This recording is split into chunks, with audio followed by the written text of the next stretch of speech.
Yakobus pasal 1. Salam. Salam dari Yakobus, hamba Allah dan Tuhan Yesus Kristus kepada kedua belas suku di perantauan. Iman dan hikmat. Saudara-saudaraku, anggaplah sebagai suatu kebahagiaan apabila kamu jatuh ke dalam berbagai-bagai pencobaan, sebab kamu tahu bahwa ujian terhadap imanmu itu menghasilkan ketekunan. Dan biarkanlah ketekunan itu memperoleh buah yang matang, supaya kamu menjadi sempurna dan utuh dan tak kekurangan suatu apapun. Tetapi apabila di antara kamu ada yang kekurangan hikmat, hendaklah ia memintakannya kepada Allah yang memberikan kepada semua orang dengan murah hati dan dengan tidak membangkit-bangkit. Maka hal itu akan diberikan kepadanya. Hendaklah ia memintanya dalam iman dan sama sekali jangan bimbang, sebab orang yang bimbang sama dengan gelombang laut yang diombang-ambingkan kian kemari oleh angin. Orang yang demikian janganlah mengira bahwa ia akan menerima sesuatu dari Tuhan, sebab orang yang mendua hati tidak akan tenang dalam hidupnya. Keadaan rendah dan keadaan kaya. Baiklah saudara yang berada dalam keadaan yang rendah bermegah karena kedudukannya yang tinggi, dan orang kaya karena kedudukannya yang rendah, sebab ia akan lenyap seperti bunga rumput. Karena matahari terbit dengan panasnya yang terik dan melayukan rumput itu sehingga gugurlah bunganya dan hilanglah semaraknya. Demikian jugalah halnya dengan orang kaya, di tengah-tengah segala usahanya ia akan lenyap. Pengujian dan pencobaan. Berbahagialah orang yang bertahan dalam pencobaan, sebab apabila ia sudah tahan uji, ia akan menerima mahkota kehidupan yang dijanjikan Allah kepada barang siapa yang mengasihi Dia. Apabila seorang dicobai, janganlah ia berkata, pencobaan ini datang dari Allah, sebab Allah tidak dapat dicobai oleh yang jahat dan ia sendiri tidak mencobai siapapun. Tetapi tiap-tiap orang dicobai oleh keinginannya sendiri karena ia diseret dan dipikat olehnya. Dan apabila keinginan itu telah dibuahi, ia melahirkan dosa. Dan apabila dosa itu sudah matang, ia melahirkan maut. Saudara-saudara yang kukasihi, janganlah sesat. Setiap pemberian yang baik dan setiap anugerah yang sempurna datangnya dari atas, diturunkan dari Bapa segala terang. Padanya tidak ada perubahan atau bayangan karena pertukaran. Atas kehendaknya sendiri ia telah menjadikan kita oleh firman kebenaran, supaya kita pada tingkat yang tertentu menjadi anak sulung di antara semua ciptaannya. Pendengar atau pelaku firman. Hai saudara-saudara yang kukasihi, ingatlah hal ini. Setiap orang hendaklah cepat untuk mendengar, tetapi lambat untuk berkata-kata dan juga lambat untuk marah. Sebab amarah manusia tidak mengerjakan kebenaran di hadapan Allah. Sebab itu buanglah segala sesuatu yang kotor dan kejahatan yang begitu banyak itu, dan terimalah dengan lemah lembut firman yang tertanam di dalam hatimu, yang berkuasa menyelamatkan jiwamu. Tetapi hendaklah kamu menjadi pelaku firman dan bukan hanya pendengar saja, sebab jika tidak demikian, kamu menipu diri sendiri. Sebab jika seorang hanya mendengar firman saja dan tidak melakukannya, ia adalah seumpama seorang yang sedang mengamat-amati mukanya yang sebenarnya di depan cermin. Baru saja ia memandang dirinya, ia sudah pergi atau ia segera lupa bagaimana rupanya. Tetapi barang siapa meneliti hukum yang sempurna, yaitu hukum yang memerdekakan orang, dan ia bertekun di dalamnya, jadi bukan hanya mendengar untuk melupakannya, tetapi sungguh-sungguh melakukannya, ia akan berbahagia oleh perbuatannya. Jikalau ada seorang menganggap dirinya beribadah, tetapi tidak mengekang lidahnya, ia menipu dirinya sendiri, maka sia-sialah ibadahnya. Ibadah yang murni dan yang tak bercacat di hadapan Allah Bapa kita ialah mengunjungi yatim piatu dan janda-janda dalam kesusahan mereka, dan menjaga supaya dirinya sendiri tidak dicemarkan oleh dunia. Yakobus pasal 2. Jangan memandang muka. Saudara-saudaraku, sebagai orang yang beriman kepada Yesus Kristus Tuhan kita yang mulia, janganlah iman itu kamu amalkan dengan memandang muka. Sebab jika ada seorang masuk ke dalam kumpulanmu dengan memakai cincin emas dan pakaian indah, dan datang juga seorang miskin ke situ dengan memakai pakaian buruk, dan kamu menghormati orang yang berpakaian indah itu dan berkata kepadanya, silakan Tuan duduk di tempat yang baik ini. Sedang kepada orang yang miskin itu kamu berkata, berdirilah di sana, atau duduklah di lantai ini dekat tumpuan kakiku. Bukankah kamu telah membuat pembedaan di dalam hatimu dan bertindak sebagai hakim dengan pikiran yang jahat? Dengarkanlah, hai saudara-saudara yang kukasihi. Bukankah Allah memilih orang-orang yang dianggap miskin oleh dunia ini untuk menjadi kaya dalam iman dan menjadi ahli waris kerajaan yang telah dijanjikannya kepada barang siapa yang mengasihi Dia? Tetapi kamu telah menghinakan orang-orang miskin. Bukankah justru orang-orang kaya yang menindas kamu dan yang menyeret kamu ke pengadilan? Bukankah mereka yang menghujat nama yang mulia yang olehnya kamu menjadi milik Allah? Akan tetapi, jikalau kamu menjalankan hukum utama yang tertulis dalam kitab suci, kasihilah sesamamu manusia seperti dirimu sendiri, kamu berbuat baik.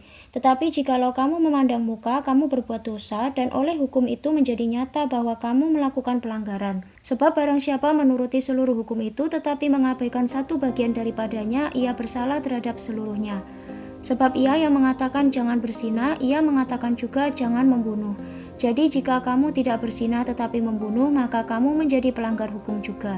Berkatalah dan berlakulah seperti orang-orang yang akan dihakimi oleh hukum yang memerdekakan orang. Sebab penghakiman yang tak berbelas kasihan akan berlaku atas orang yang tidak berbelas kasihan. Tetapi belas kasihan akan menang atas penghakiman. Iman tanpa perbuatan pada hakikatnya adalah mati. Apakah gunanya saudara-saudaraku jika seorang mengatakan bahwa ia mempunyai iman padahal ia tidak mempunyai perbuatan?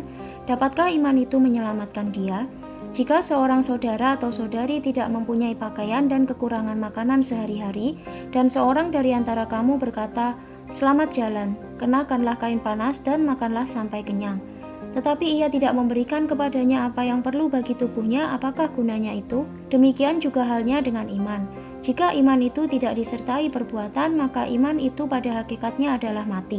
Tetapi mungkin ada orang berkata, "Padamu ada iman dan padaku ada perbuatan."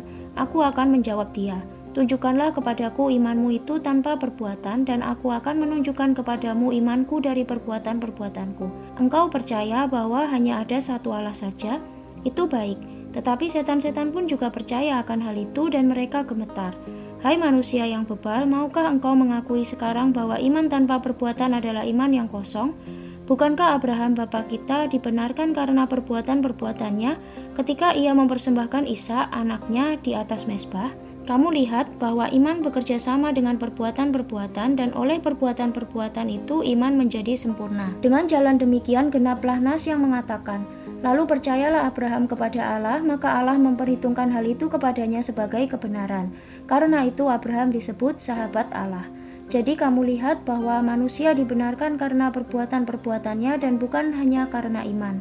Dan bukankah demikian juga Rahab pelacur itu dibenarkan karena perbuatan-perbuatannya ketika ia menyembunyikan orang-orang yang disuruh itu di dalam rumahnya, lalu menolong mereka lolos melalui jalan yang lain? Sebab seperti tubuh tanpa roh adalah mati, demikian jugalah iman tanpa perbuatan-perbuatan adalah mati.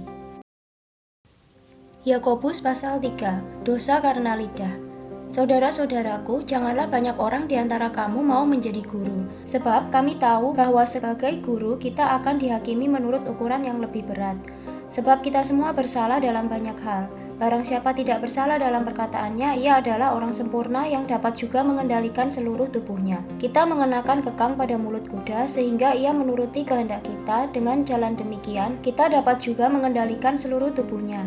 Dan lihat saja kapal-kapal, walaupun amat besar dan digerakkan oleh angin keras, namun dapat dikendalikan oleh kemudi yang amat kecil menurut kehendak jurumudi. Demikian juga lidah, walaupun suatu anggota kecil dari tubuh, namun dapat memegahkan perkara-perkara yang besar. Lihatlah betapapun kecilnya api, ia dapat membakar hutan yang besar. Lidah pun adalah api. Ia merupakan suatu dunia kejahatan dan mengambil tempat di antara anggota-anggota tubuh kita sebagai sesuatu yang dapat menodai seluruh tubuh dan menyalakan roda kehidupan kita, sedang ia sendiri dinyalakan oleh api neraka. Semua jenis binatang liar, burung-burung, serta binatang-binatang menjalar dan binatang-binatang laut dapat dijinakkan dan telah dijinakkan oleh sifat manusia, tetapi tidak seorang pun yang berkuasa menjinakkan lidah. Ia adalah sesuatu yang buas, yang tak terkuasai, dan penuh racun yang mematikan. Dengan lidah kita memuji Tuhan Bapa kita, dan dengan lidah kita mengutuk manusia yang diciptakan menurut rupa Allah. Dari mulut yang satu keluar berkat dan kutuk. Hal ini saudara-saudaraku tidak boleh demikian terjadi. Adakah sumber memancarkan air tawar dan air pahit dari mata air yang sama? Saudara-saudaraku, adakah pohon ara dapat menghasilkan buah zaitun, dan adakah pokok anggur dapat menghasilkan buah ara? Demikian juga mata air asin tidak dapat mengeluarkan air tawar. Hikmat yang dari atas. Siapakah di antara kamu yang bijak dan berbudi? Baiklah ia dengan cara hidup yang baik menyatakan perbuatannya oleh hikmat yang lahir dari kelemah lembutan. Jika kamu menaruh perasaan iri hati dan kamu mementingkan diri sendiri, janganlah kamu memegahkan diri dan janganlah berdusta melawan kebenaran. Itu bukanlah hikmat yang datang dari atas, tetapi dari dunia, dari nafsu manusia, dari setan-setan. Sebab di mana ada iri hati dan mementingkan diri sendiri, di situ ada kekacauan dan segala macam perbuatan jahat. Tetapi hikmat yang dari atas adalah pertama-tama murni, selanjutnya pendamai, peramah, penurut, penuh belas kasihan dan buah-buah yang baik, tidak memihak dan tidak munafik. Dan buah yang terdiri dari kebenaran ditaburkan dalam damai untuk mereka yang mengadakan damai. Yakobus pasal 4, hawa nafsu dan persahabatan dengan dunia. Dari manakah datangnya sengketa dan pertengkaran di antara kamu? Bukankah datangnya dari hawa nafsumu yang saling berjuang di dalam tubuhmu? Kamu mengingini sesuatu tetapi kamu tidak memperolehnya, lalu kamu membunuh. Kamu iri hati tetapi kamu tidak mencapai tujuanmu, lalu kamu bertengkar dan kamu berkelahi. Kamu tidak memperoleh apa-apa karena kamu tidak berdoa. Atau kamu berdoa juga tetapi kamu tidak menerima apa-apa karena kamu salah berdoa, sebab yang kamu minta itu hendak kamu habiskan untuk memuaskan hawa nafsumu. Hai kamu orang-orang yang tidak setia, tidakkah kamu tahu bahwa persahabatan dengan dunia adalah permusuhan dengan Allah? Jadi barang siapa hendak menjadi sahabat dunia ini, ia menjadikan dirinya musuh Allah. Janganlah kamu menyangka bahwa kitab suci tanpa alasan berkata, roh yang ditempatkan Allah di dalam diri kita diingininya dengan cemburu. Tetapi kasih karunia yang dianugerahkannya kepada kita lebih besar daripada itu. Karena itu ia katakan, Allah menentang orang yang congkak tetapi mengasihani orang yang rendah hati. Karena itu tunduklah kepada Allah dan lawanlah iblis, maka ia akan lari daripadamu. Mendekatlah kepada Allah dan ia akan mendekat kepadamu. Tahirkanlah tanganmu, hai kamu orang-orang berdosa, dan sucikanlah hatimu, hai kamu yang mendua hati. Sadarilah kemalanganmu, berdukacita dan merataplah. Hendaklah tertawamu kamu ganti dengan ratap dan sukacitamu dengan dukacita. Rendahkanlah dirimu di hadapan Tuhan dan ia akan meninggikan kamu. Jangan memfitnah orang. Saudara-saudaraku, janganlah kamu saling memfitnah. Barang siapa memfitnah saudaranya atau menghakiminya, ia mencela hukum dan menghakiminya. Dan jika engkau menghakimi hukum, maka engkau bukanlah penurut hukum tetapi hakimnya. Hanya ada satu pembuat hukum dan hakim, yaitu Dia yang berkuasa menyelamatkan dan membinasakan. Tetapi siapakah engkau sehingga engkau mau menghakimi sesamamu manusia? Jangan melupakan Tuhan dalam perencanaan. Jadi sekarang, hai kamu yang berkata, hari ini atau besok kami berangkat ke kota Anu dan di sana kami akan tinggal setahun dan berdagang serta mendapat untung, sedang kamu tidak tahu apa yang akan terjadi besok. Apakah arti hidupmu? Hidupmu itu sama seperti uap yang sebentar saja kelihatan lalu lenyap. Sebenarnya kamu harus berkata, jika Tuhan menghendakinya, kami akan hidup dan berbuat ini dan itu.